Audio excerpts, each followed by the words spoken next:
के हनीले मेरो blood sugar spike गर्छ या स्टप गर्छ? Let's find out. महमा छ नेचुरल एन्टिअक्सिडेन्ट्स, म्याग्नेसियम र पोट्यासियम।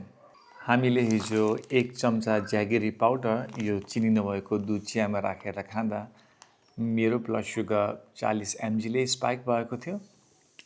आज हेरौँ यो 1 चम्चा मह हालेर दुध चिया खाँदा यसले के असर देखाउँछ। Done.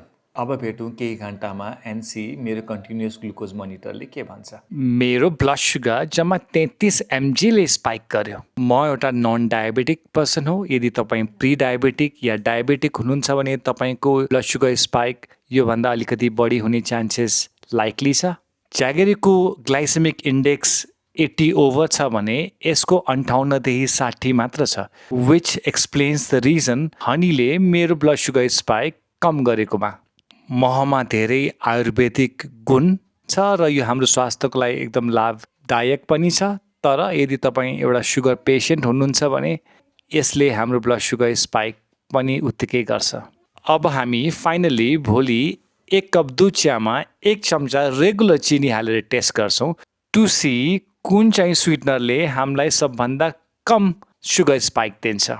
Please remember, individual results vary and follow for more.